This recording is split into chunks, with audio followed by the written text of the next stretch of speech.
Notre thème de ce matin. Le thème de ce matin, je tiens à vous le rappeler, c'est comment tirer parti de ses atouts personnels sans compromettre ses valeurs entrepreneuriales. Donc aujourd'hui, avec Francis Serrette, on parle de... Hein? Oui. On parlera de ceci. Maintenant, Cathy nous donne la version anglaise pour les personnes qui n'ont pas compris le thème. Okay. How to build on your personal strength without compromising entrepreneurial values. Voilà. C'est de ça qu'on parle. C'est ça, non, Francis? Oui, exact. Ah non. Alors, prenez vos stylos et vos stylos. Alors, les atouts personnels dans l'entrepreneuriat, c'est très important. C'est très important. On note. Les atouts personnels dans l'entrepreneuriat, c'est très important parce que, vous savez, nous avons une myriade de talents sur la surface de la Terre. D'accord. Et on n'a pas forcément les mêmes talents que nos voisins, que nos frères, que nos sœurs, que nos collaborateurs. Voilà. Et donc, chacun de nous naît avec des talents. Parce que dans le talent, il faut d'abord comprendre que c'est inné. C'est-à-dire qu'on naît avec. Et maintenant, la vie va nous prêter des expériences qui nous permettront de développer et d'optimiser ce qu'on a déjà en nous. Alors maintenant, il se pose souvent un problème à l'entrepreneuriat, c'est que certains utilisent mal leur talent ou utilisent le talent à mauvais escient, alors que d'autres les utilisent bien. Maintenant, lorsqu'on est entrepreneur, on doit forcément faire usage de ses talents. Mais comment? On doit faire usage de ses talents, mais dans le sens de pouvoir construire son projet entrepreneurial tout en respectant l'éthique, tout en restant correct, tout en restant intègre. Parce que, je vais vous dire, l'intégrité est une valeur entrepreneuriale. Pour aller très loin, il faut être intègre. Si vous n'êtes pas intègre, vous finissez par vous planter. Vous savez que la nature a horreur des gens qui aiment prendre les raccourcis. Donc, à un moment donné, votre business se plante parce que vous n'êtes pas intègre, parce que vous n'avez pas les valeurs éthiques. Alors, donc, lorsqu'on rentre dans l'entrepreneuriat, c'est pourquoi il est important de découvrir ses talents avant de rentrer dans l'entrepreneuriat. On peut être un très bon communicateur. On peut avoir une facilité à vendre tout ce qui ne passe pas la main.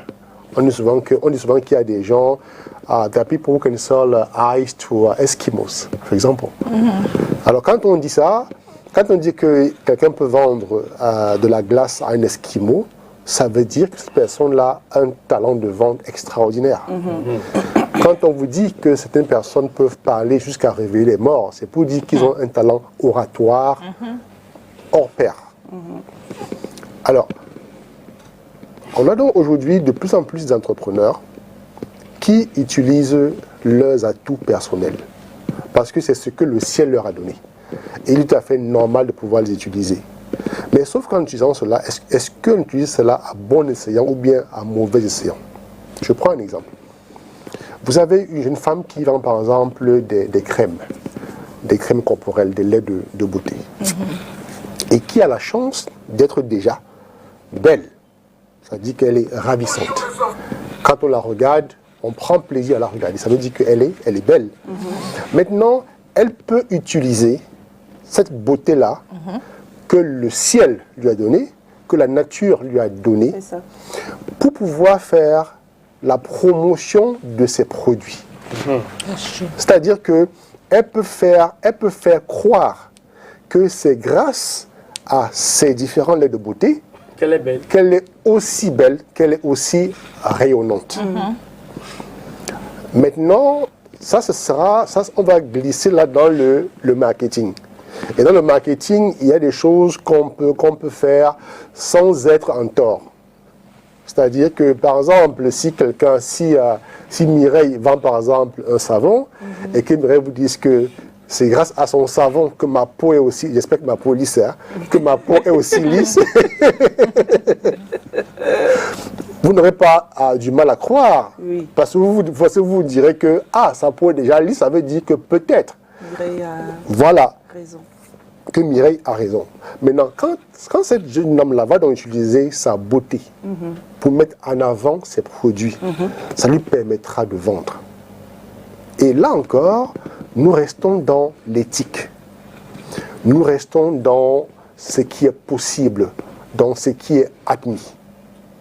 Mais maintenant, si elle veut utiliser cette même beauté-là, pour commencer, par exemple, à aguicher les hommes pour venir vers elle acheter ses produits, alors là, il y a un problème. Et c'est justement la problématique de ce matin.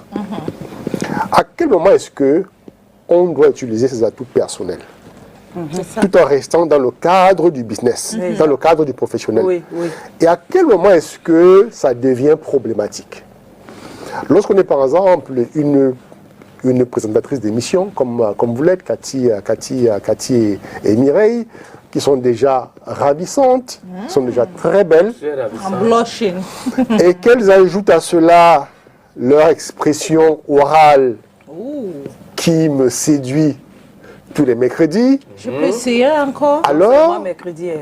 Alors, non, parce que moi je vais le mercredi et j'ai la chance, et j'ai la chance de m'asseoir à côté de ces beautés angéliques. C'était juste en face là.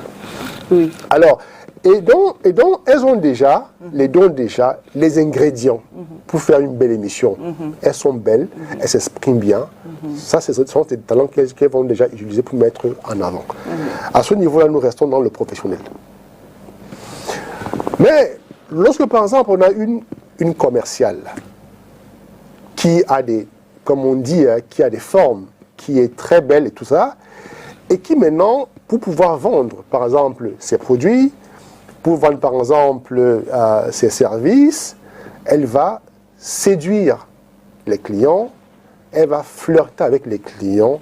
Alors là, ça devient dangereux, parce qu'elle a beau être belle, mais elle ne doit pas rentrer dans ce jeu pervers, dans ce jeu toxique qui consiste à éveiller chez un client un désir qui n'a rien à voir avec le produit ou le service qu'elle vend. À ce moment-là, elle n'est plus une commerciale professionnelle parce qu'elle entre dans un autre chapitre qui n'a rien à voir. Maintenant, certaines commerciales vont faire ça pour vendre. Elles vont peut-être vendre, parce que on va voir l'envers du décor, on va voir le revers de la médaille. Elles peuvent vendre, mais ces clients vont acheter avec une autre idée en tête. C'est-à-dire que j'achète le produit, mais en fait le produit est pour moi un passage. Le produit est pour moi un tremplin afin d'obtenir autre chose de la commerciale. C'est-à-dire que j'ai fait des achats, mais en fait, l'achat n'était pas pour moi, n'est pas un achat motivé. Mais c'est plutôt l'occasion pour moi de me rapprocher de ce qui m'intéresse, c'est-à-dire la commerciale. Et à ce moment-là, ça devient un jeu très pervers et dangereux. On a par exemple vu des entrepreneurs, par exemple, à perdre leur business parce qu'ils avaient mis parfois trop leurs atouts personnels en avant et avaient donc pervertir la relation avec les clients. Et donc ça devient très dangereux. C'est pourquoi lorsque par exemple les entreprises, les PME par exemple, recrutent des stagiaires, recrutent des jeunes personnes pour aller vendre leurs produits, et on met l'accent uniquement sur le physique, sur la plastique des personnes. On est en train d'envoyer un mauvais message. Parce que le client viendra, il va se rendre compte qu'en fait, il peut acheter autre chose que le produit qu'on lui vend. Parce que la commerciale a mis en avant certaines choses, certaines qualités. Et il va donc s'intéresser à cela. On a par exemple vu des PME où vous avez une commerciale qui vous rapporte le chiffre. Et puis, le jour où vous la changez, votre chiffre baisse drastiquement. Vous demandez, mais il y a un problème, parce que mes commerciales sortent de la même école, c'est le même moule. Et j'ai pris le temps de pouvoir... Et donc, parfois, vous enquêtez, vous vous rendez compte que la commerciale qui vendait beaucoup plus, vendait au-delà du service. Parce qu'elle vendait ses atouts personnels. Or, vous, peut-être, ce n'est pas votre philosophie. Parce que parfois aussi, le patron peut être d'accord. Le patron peut être d'accord que, d'accord, il met des commerciaux dehors, il dit, vendez tout. Vous m'avez compris. Moi, l'essentiel, c'est d'avoir mes recettes. Et donc, quand ça se fait ainsi, vous voyez qu'il n'y a plus le respect de l'éthique. Il n'y a plus le respect des valeurs entrepreneuriales. Parce que l'entrepreneur se surpasse. L'entrepreneur a une vision. L'entrepreneur ne vient pas pervertir le marché avec des pratiques non éthiques. Ouais. Ça, il faut qu'on se le dise. Ouais, c'est vrai. Donc, c'est donc pourquoi, lorsque vous voulez mettre en avant vos atouts, demandez-vous, est-ce que je mets mes atouts en avant pour mon business ou c'est pour autre chose?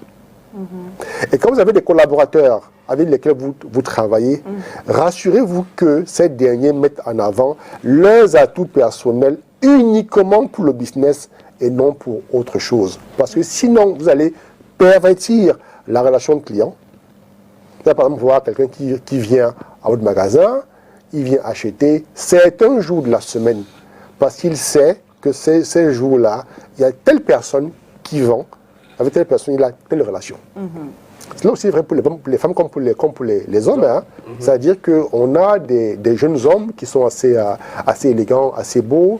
Et donc finalement, il y a des femmes qui viennent pour avoir le produit qu'on voit et l'autre produit. Et donc, vous voyez donc que rapidement, parfois, des business comme ceux-là deviennent très pervertis. On commence à parler d'exploitation humaine, mais plus encore, on commence à parler de trafic de charme. C'est-à-dire qu'on n'est plus dans le commercial, on est dans le trafic de charme. On est dans le commerce des atouts personnels.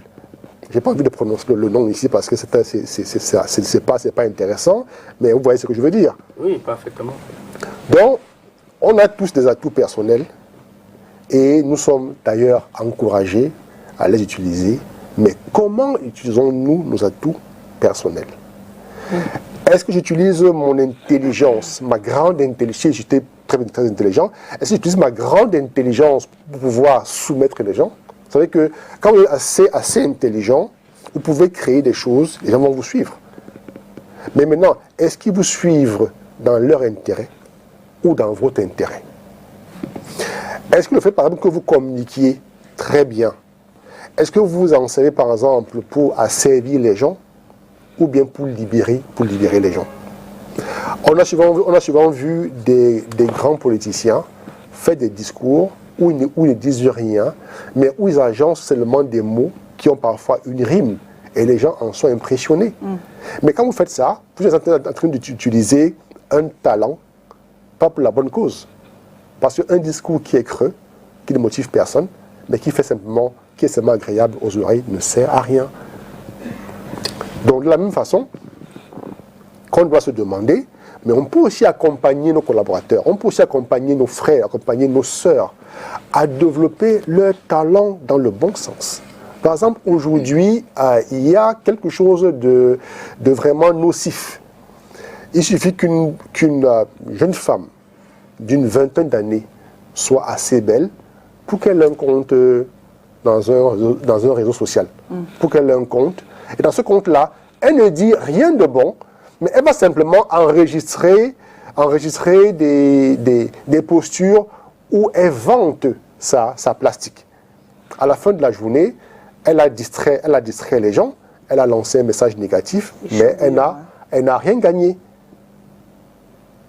Alors que la même jeune femme, par exemple, aurait par exemple pu utiliser cette beauté naturelle-là, par exemple, pour la communication, pour le marketing, pour l'enseignement, pour la formation, pour, par exemple, quand vous allez dans un hôpital, quand vous voyez par exemple un beau médecin, ça vous met à l'aise.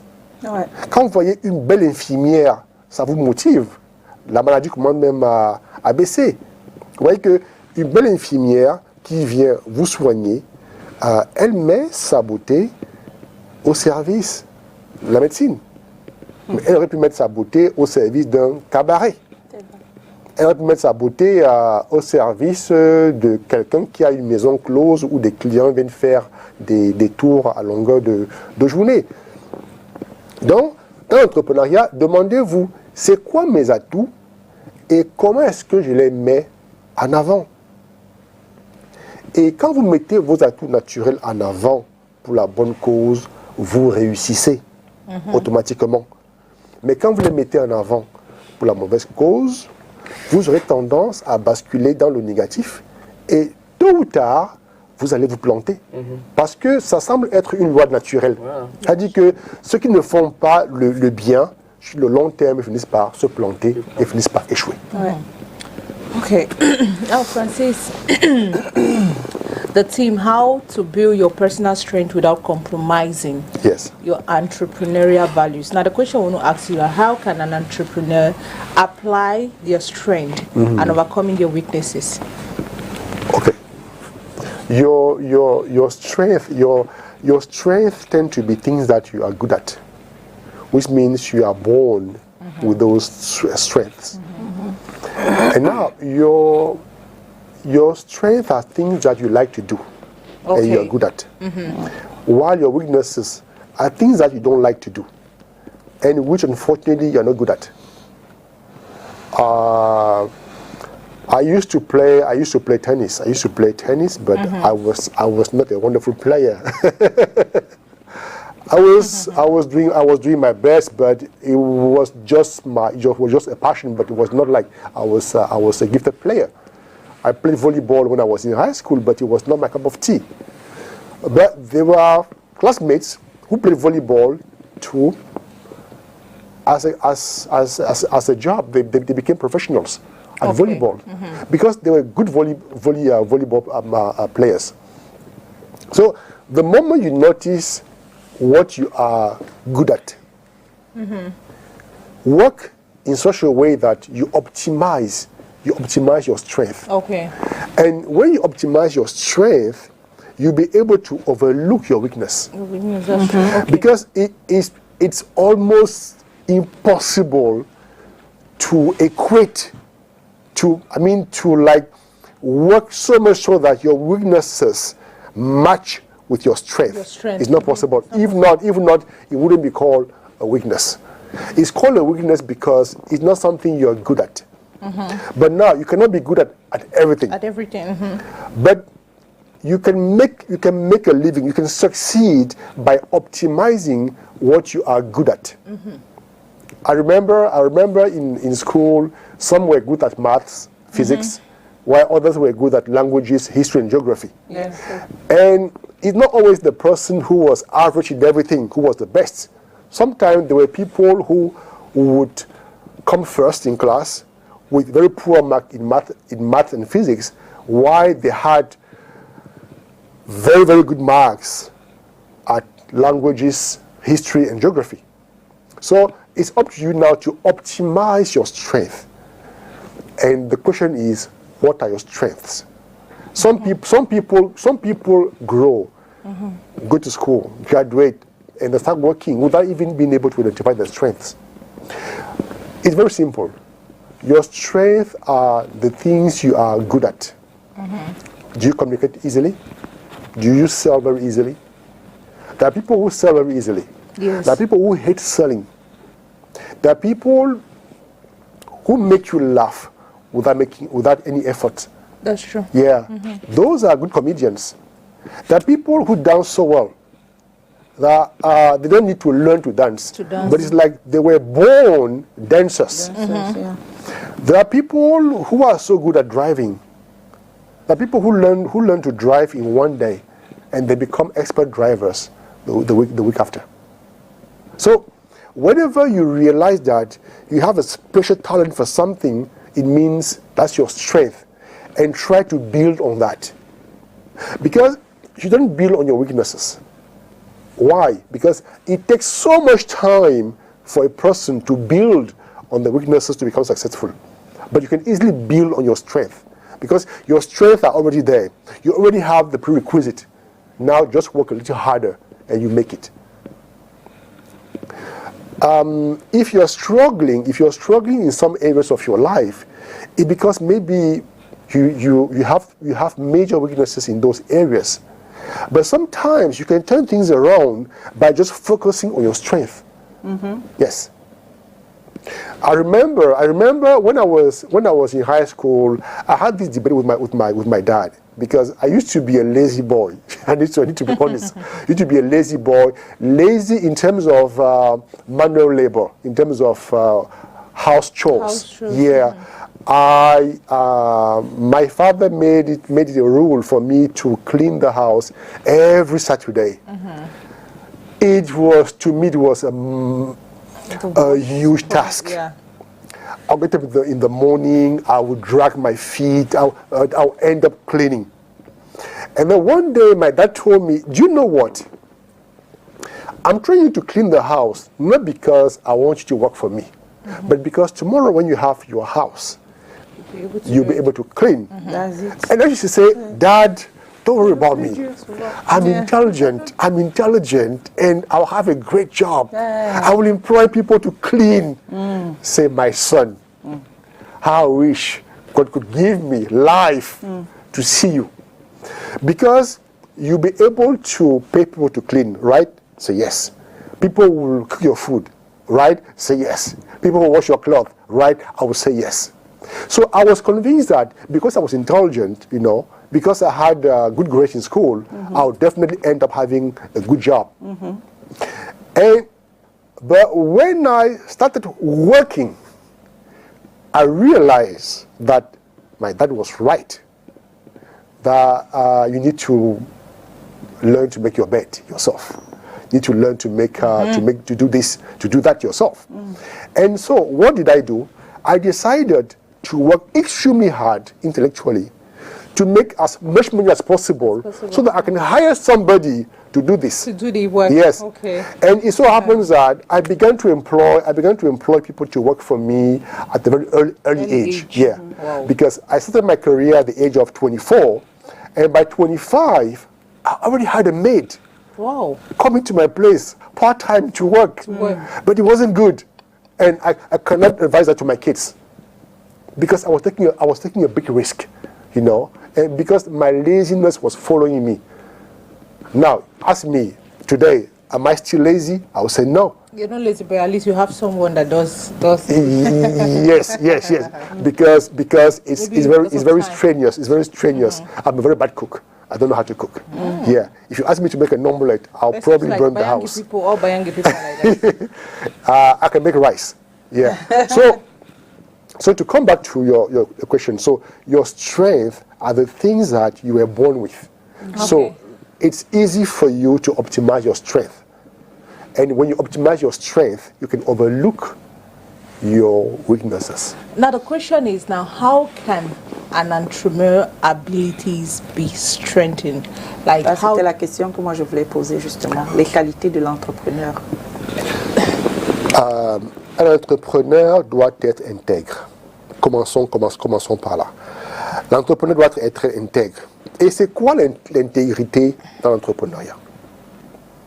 C'est pas juste de payer ses impôts non, c'est pas la fin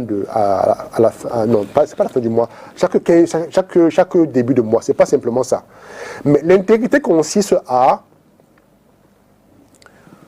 fournir un service de qualité dont on est fier et que l'on peut consommer soi-même. Parce que, imaginez un peu, vous avez un entrepreneur qui fait du lait en sachet, mais qui lui-même ne consomme pas son propre lait. Vous imaginez un entrepreneur, par exemple, qui met de l'eau en sachet et qui vend, mais qui lui-même ne boit pas de sa propre eau, parce qu'il n'a pas confiance. Ça, c'est un entrepreneur qui manque d'intégrité. Oui. Parce qu'un entrepreneur, un entrepreneur intègre croit en ce qu'il fait et est son premier consommateur. Donc, il y a l'intégrité, il y a la vision. L'entrepreneur doit être habitué à s'amuser, à élargir sa vision, à l'approfondir. C'est un exercice de base de l'entrepreneuriat. Quand on n'a pas de vision, il vaut mieux ne pas se lancer dans l'entrepreneuriat. Parce qu'on finit par se planter. Lorsqu'on fait du copier-coller d'une activité entrepreneuriale, on finit par se planter. C'est vrai. Donc, il faut être dépositaire d'une vision. Quand on est dépositaire d'une vision, ça veut dire qu'on peut améliorer la vision, on peut l'adapter en fonction des réalités du marché. Parce qu'une vision s'adapte au marché. Si par exemple je développe un concept à Douala, je peux vouloir le développer à Yaoundé, mais parce que Yaoundé a une autre architecture sociale qui va m'obliger à changer beaucoup de choses. Parce que par exemple à Yaoundé, il y a beaucoup de fonctionnaires et il y a peu d'hommes d'affaires en comparaison à Douala. Et à Douala, il y a plus d'hommes d'affaires que de fonctionnaires. Ça fait donc que si j'ai une activité, je dois tenir compte du fait que Yaoundé, c'est davantage de fonctionnaires et peu d'hommes d'affaires. Et qu'à Douala, c'est plutôt l'inverse. Et en fonction de ces caractéristiques-là, vous allez comprendre que l'activité sera influencée. Donc, je dois avoir une vision, donc être dépositaire d'une vision. L'entrepreneur, c'est quelqu'un de persévérant. Si vous n'êtes pas persévérant, vraiment, n'essayez même pas. N'essayez même pas, parce que vous allez perdre votre temps, vous allez finir par avoir un problème cardiaque. Parce que parfois, le marché ne suit pas les premières années. Ouais. Parfois, le marché peut être capricieux. Et quand le marché est capricieux, vous devez persévérer. Parfois, la concurrence est rude. Parfois, la concurrence est même déloyale. Mais il n'est pas question pour vous de vous décourager. Vous devez persévérer. L'entrepreneur doit avoir la foi. Je m'explique. Ça ne veut pas dire que l'entrepreneur doit aller à l'église tous les dimanches. Non. Il peut y aller. Il peut y aller. Mais la foi de l'entrepreneur, c'est quoi? C'est que l'entrepreneur doit être convaincu que ce qu'il fait a un sens et qu'il y a une clientèle pour son service.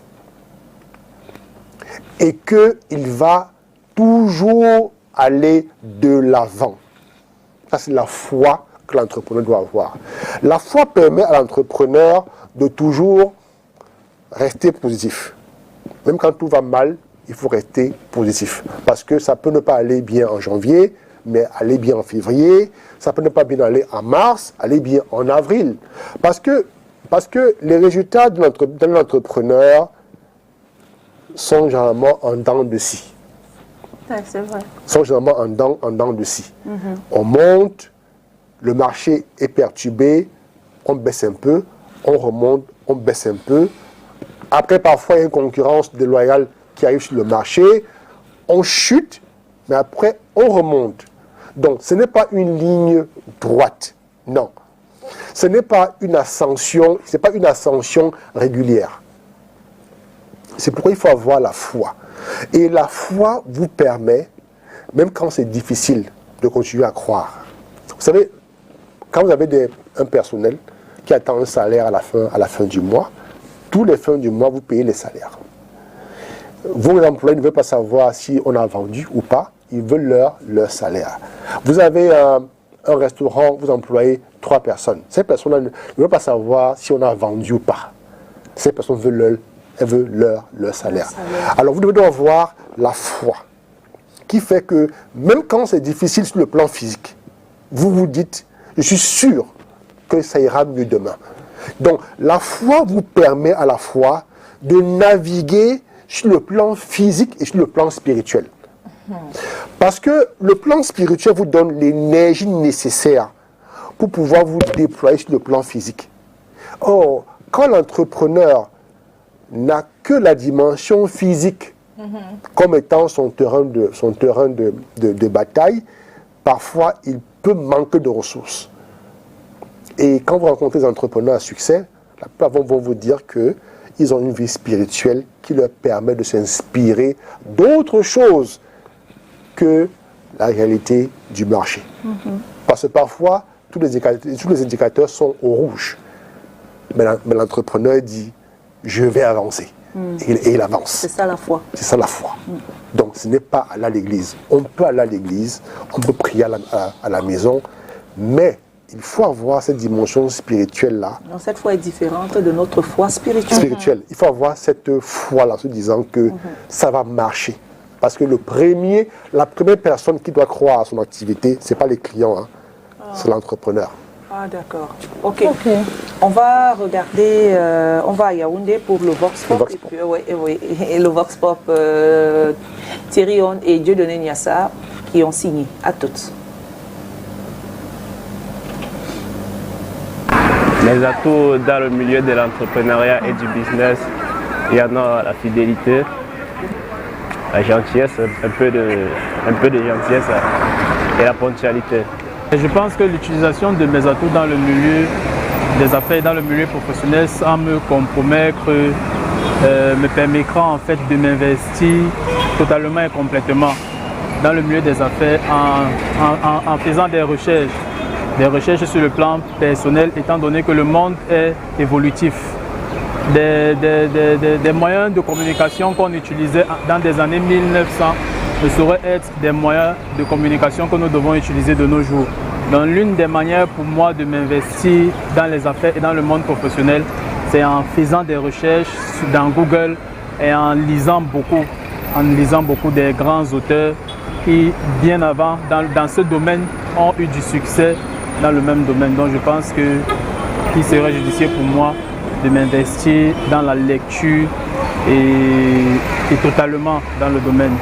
L'utilisation de mes atouts dans l'entrepreneuriat sans toutefois me compromettre, bon, ça dépend déjà la mentalité de tout un chacun, parce que nous sommes souvent confrontés à certaines situations qui font en sorte que, surtout nous en tant que femmes, qui font en sorte qu'on se délaisse à un certain nombre de choses. Alors si vous avez été éduqué dans le bon sens, cela fera en sorte que vous sachiez en fait prendre des bonnes décisions dans le but d'entreprendre certaines choses dans la vie. Dans le milieu de l'entrepreneuriat, les qualités que je peux utiliser sans me compromettre sont l'honnêteté, la courtoisie, la communication verbale et digitale.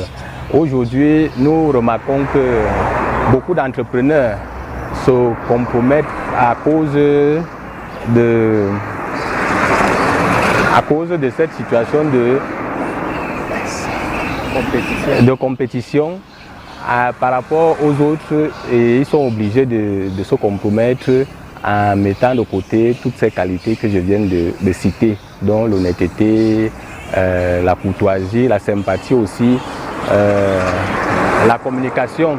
Donc tout cela, lorsque on a ça à notre niveau, nous pouvons être un bon entrepreneur de nos jours.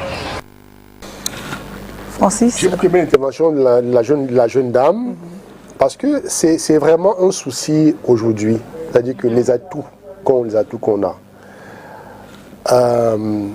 on met les atouts en avant pour quel objectif? On m'a conté l'histoire d'une commerciale qui travaillait pour une société pour un concessionnaire automobile et qui avait un chiffre impressionnant, jusqu'au jour où elle tombe enceinte, et puis après elle va accoucher.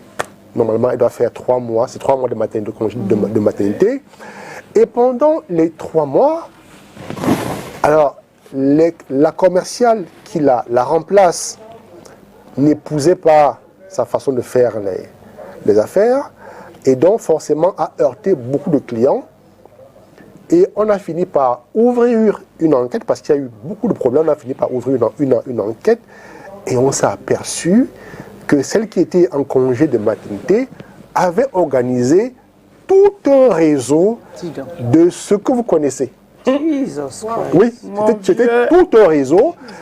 Et donc, vous imaginez un peu, l'entreprise a pris un coup. L'entreprise a pris un coup. Et certaines entreprises, dont maintenant, qui ont découvert cela, qui ont découvert que parfois, ils avaient fait des achats pas motivés par un besoin réel, mais parce que ça rentrait dans une certaine logique, une logique d'échange de services. On portait plainte, l'entreprise a été très en difficulté. Wow. Et donc, vous voyez jusqu'où ça peut aller. Maintenant, pour revenir rapidement à l'entrepreneuriat, il y a parfois ce phénomène qu'on doit découvrir. C'est-à-dire que je peux être entrepreneur, mais je ne suis pas un très bon stratège. Il y a des gens qui ont pour talent la stratégie. Il y en a qui ont pour talent la vente. Il y en a qui ont pour talent la conception des produits. Chacun son talent. Chacun son talent. Et donc, il faut donc que vous, entrepreneurs, que vous sachiez détecter votre atout naturel afin de vous concentrer dans votre couloir. Et que d'autres personnes, par exemple, qui ont d'autres atouts, fassent aussi dans leur couloir le même travail. Et maintenant, vous créez une synergie qui vous permet de réussir. Parce qu'on peut être entrepreneur, on peut créer son produit, mais ne pas savoir le vendre. C'est tout à fait naturel. Alors, il y a des gens qui ne créent rien. Il y a des gens qui ne créent rien, mais qui vendent tout ce qui leur passe sous la main. Il y a des gens, vous créez un business, vous allez les voir, ils créent votre page Facebook, vous vendez. Mais demandez-leur eux-mêmes de créer leur propre page pour vendre. Ils ne pourront pas le faire. Donc, c'est important de savoir, déjà identifier son talent, ses atouts. Maintenant, réfléchir à comment les mettre en avant. J'ai un parent qui est venu me voir il y a quelques années de cela. Il me dit, coach, écoutez, j'ai un enfant, c'est une fille. Elle danse tellement. Il suffit qu'elle voit un pas de danse, qu'elle puisse pouvoir le reproduire. Il me dit, quand vous voyez ma fille est très jolie, ma fille est très belle. Mais en même temps, j'ai peur. Parce que le monde de la danse et tout le reste là, c'est un monde très superficiel. Et il me dit, et en même temps, ma fille est un génie. Ma fille, elle est bien note en classe. Ma fille est toujours première. Wow. Alors, je ne sais pas s'il faut la pousser vers l'école ou la pousser vers la danse. J'ai demandé aux parents, qu'est-ce qui l'empêche de faire les deux? Voilà. Et à la fin de choisir. Et puis, il a amené l'enfant plus tard. J'ai rencontré la fille de 15 ans. Je lui ai demandé et elle me dit, en fait, coach, la danse, pour moi, c'est juste un passe-temps. Moi, je compte être médecin ou bien ingénieur. J'ai trouvé ça fabuleux. Et elle me dit, on me demande de faire le concours de Miss quand j'aurai 18 ans parce que je suis très belle, mais coach, je sais que la beauté là ne va pas durer toute la vie. Voilà. J'étais impressionné par son raisonnement. Alors qu'à côté de ça, elle a rencontré des centaines de jeunes filles du même âge qu'elle, qui ne rêvent que d'avoir un compte sur un réseau social, qui ne rêvent que de faire des photos, d'aller dans des studios, de faire ci, de faire ça. Vous voyez? Parce qu'on leur a dit qu'elles ont des atouts naturels qu'elles devraient mettre en avant, mais qu'elles mettent en avant pas de la meilleure des façons possibles. Voilà. Francis, I want to ask this question now. How can entrepreneurs measure the impact of their strength on their business success? How successful are you? That's the bottom line. How successful are you as an entrepreneur? You are into communication. How successful are you? Because in communication, the best will always be up. Okay. You are in the food industry. Maybe you like to sell food. You like to cook. How good are you? Okay. Your result speaks for your talent and your devotion. When you're good at something, you end up exploding. When you're not good at it, you stay at the bottom. The best are always up the ladder. Up the ladder. Yes. Okay. Wow. Yes, and the mediocre rester derrière. Yes. Tout simplement, c'est leur place. It's a law of nature. There's a question someone is asking. Yes. Just 1 minute. Now, how do you continue to develop? I don't know if you respond. How do you continue to develop and refine your strength to stay competitive? Yes. It's by, first of all, identifying your strength and then developing it with exercises, with thinking, with the support of a coach. Because whenever you think that you have reached the limit of something, usually every limit is the new beginning. Every limit is a new beginning. Yes. Yeah. And so when you have a coach, he can help you to notice that you have reached the limit of maybe a journey, and then now you need to embark on another journey. Okay. Yeah. Francis, you know what? I want to put an example of myself. I remember when I had a restaurant, like I invested like all my money in the restaurant, but unfortunately it didn't work. Yes. So I had no choice than to fix it up. Yes. Because I had no funding or somewhere or money somewhere that I could continue. Yes. I don't think if as an entrepreneur that was a right choice I actually made, because I saw myself, you know, you invested in a business. The business is not producing anything. You still see yourself taking money from elsewhere to put in the business, but it's still what's not working. Yeah. Yes. So, and today, if you were to go back to that business, what would you do differently? Yeah, what would you do differently? That question. Yeah. Good. But I think the mistake, I don't know if that is one of the mistakes. I mean, maybe like investing everything in it, like putting my all. I mean, because I knew that the restaurant, it has money. What was your strength as an entrepreneur back then? What was my strength? Those are the questions I was asking myself. Voila. So, looking at the fact that I know so many people. I know. Yes, no. Looking at the fact that I know so many people. Obviously, no. If I open a restaurant or because it was like it was a restaurant snack. Restaurants that it's not enough to know people. It's not enough not to know people. Okay. So had you made a business plan? No, I didn't make nothing. I was just excited. Elle a seulement su qu'elle a son capital, elle va se lancer. Elle se lance, c'est tout. And I would like to challenge you. I'd like to challenge you. Okay. Think about what went wrong. Think about the mistake that you made. And think about how you could have done things differently. And now look at it. And then you conclude. Then you will see now that if tomorrow I'm to go back to that business, this is what I would do to be successful. But I still wish to do it. Good. So start thinking about it now. Okay. And then today, you as Kathy, what are your personal strengths that you can add to a business to make it successful? Okay. What are they? Yeah. This is a live coaching session with Kathy Kone. Yes. What are they? Honestly, that's what your appearance. I don't need your appearance. Yes. Okay. My appearance first. Yes. Yeah. Already you're very attractive. You're very attractive. So people are keen to listen to you. Yeah. So if you tell me that you have a restaurant, I'm keen to go and eat there. Okay. But now, if I go there, what guarantee do you give me that I'll be happy, I'm satisfied by what I see there? C'est là où il faut travailler sur le service. Good. Right. Are you getting it? Yeah. Okay. So you need to work the food, the price. Yes. Good. Now, what do I like to eat? You don't know. But you might ask me. Okay. You might just ask me 1 or 2 questions to find out what I like to eat. Do I like African meals, European meals? What is the best food that you can offer me for what price? Okay. Then you would invite me. And then if you invite me, I come, I eat, I'm happy. I'll go back and tell my friends. I ate there and it was very good. Good. Let's go there. Okay. So, voilà. Wow. C'est fini. So you can work on it, Cathy. You can work and then relaunch. Okay. Yeah. I wish to. It's money. En tout cas, là c'est. On a terminé par une petite séance de coaching. De coaching live. On a vu comment ça se passe. Voilà. Justement. C'est justement, et c'est pour cette raison que donc il faut réfléchir. Le mercredi, il faut se scotcher devant l'écran, il faut être scotché devant l'écran pour avoir quelques petits atouts qui nous permettront de voir où nous avons fauté et qu'est-ce qu'on peut faire pour améliorer.